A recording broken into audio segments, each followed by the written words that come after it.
Hi எல்லாரும் எப்படி இருக்கீங்க? This is Sukanya. YouTube channel start பண்ணி என்னோட 79 days கம்ப்ளீட் ஆயிடுச்சு. ஐ எம் வெரி கிளாட், மகிழ்ச்சிங்க. ஸோ என்னோட சேனலை முன்னை பற்றி யோசித்திங்க பட் ஒரு செல்ஃப் உங்களுக்கு தெரியும். எந்த ஒரு விஷயத்தை ஸ்டார்ட் பண்ணாலும் this is my mom Padmavathi இவங்க நினச்சா ஸ்டார்ட் பண்ணுறேன். ஸோ இன்றைக்கி ரொம்ப ரொம்ப இம்பார்ட்டண்டான பதிவுங்க. என்னென்னா இந்த இண்டிகோ நிறுவனம் இன்றைக்கும் பார்த்திங்கன்னா தொடர்ந்து 7வது நாளாக வந்து பார்த்திங்கன்னா விமானத்தை ரத்து பண்ணியிருக்காங்க. 70 விமானங்கள் போகலை. என்ன பண்ணுறது, மக்கள் வந்து அவதிப்பட்டுருக்காங்க. ஸோ அவங்களுடைய அமௌண்ட்டை வந்து ரிட்டர்ன் பண்ணணும், அது ஒரு பாயிண்ட்டு. 7வது நாளாக தொடர்ந்துட்டுருக்கு. பிப்ரவரி மாதத்துக்குள்ளே சரி பண்ணிக்கிறோன்னு சொல்லியிருக்காங்க. இது எந்த அளவுக்கு நீடிக்குன்றது தெரியல. அவங்களுடைய அமௌண்ட்டை ரிட்டர்ன் கொடுத்தாலும் வேறு எதுலையாவது அவங்க பதிவு பண்ணிட்டு போயிட்டே இருப்பாங்க.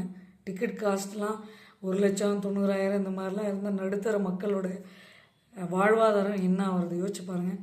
அவங்க வந்து பார்த்திங்கன்னா ரிட்டர்ன்ஸ் தரான்னு இருக்காங்க டிக்கெட் ரேட்டை. ஆனால் வந்து அவங்க ஹோட்டலில் புக் பண்ணியிருப்பாங்க, ரூம் எடுத்திருப்பாங்க, ரெஸ்டாரண்ட்டில். இதெல்லாம் வந்து பார்த்திங்கன்னா இதெல்லாம் யாருங்க வந்து பார்த்து நம்ம அந்த அமௌண்ட்டெல்லாம் யார் புக் பண்ணி தர்றது?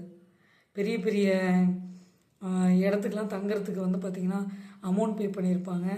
ரெஸ்டாரண்ட் ஹோட்டல்ஸ்லாம் வந்து புக் பண்ணியிருப்பாங்க இல்லையா? ஸோ அந்த மாதிரி ஒரு காஸ்ட்லாம் யார் தர்றது?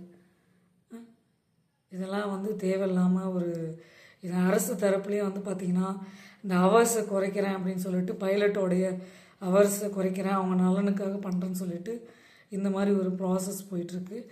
தென் இண்டிகோ நிறுவனமாக அவங்களும் ஒரு தப்பு பண்ணிட்டாங்க. ஸோ அந்த இடத்துல பைலட்டோடைய ஹையரிங் அத்தாரிட்டிஸை இன்க்ரீஸ் பண்ணி அந்த ஃபில் பண்ணியிருந்துருக்கலாம். ஆட்களை நிறைய பேர் இன்றைக்கி வேலைக்கு நிறைய பேர் வந்து காத்துட்ருக்காங்க. அந்த ஆள் இல்லாத இடத்த ஃபில் பண்ணலாம், ஈஸியாக வந்து கோத்ரோ பண்ணலாம். பட் ஆனால் எதுக்கு தயங்குறாங்கன்ற ஒரு விஷயமே புரியல.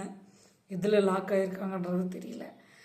உண்மையாக வந்து நலன் கருதி பண்ணுற ஒரு விஷயம் எல்லாமே மக்களுக்காக பாதிப்பாக தான் இருக்குது.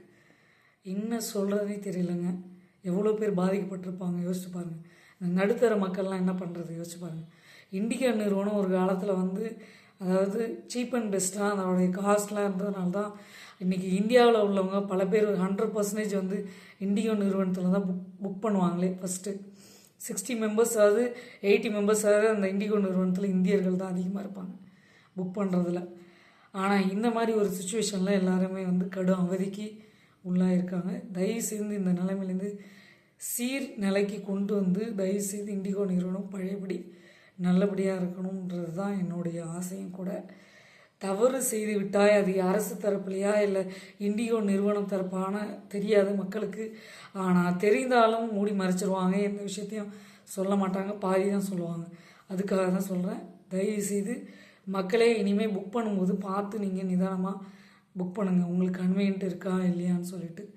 ஏன்னா இந்த மாதிரி ப்ராப்ளம் உள்ள நிறுவனத்தில் அகைன் நீங்கள் புக் பண்ணிங்கன்னா அவங்க வந்து உங்களுக்கு சப்போர்ட் பண்ணிட்டா பரவாயில்ல, அகெயின் கேன்சல் பண்ணாங்கன்னா அது உங்களுக்கு மன உளைச்சலை ஏற்படுத்தும்.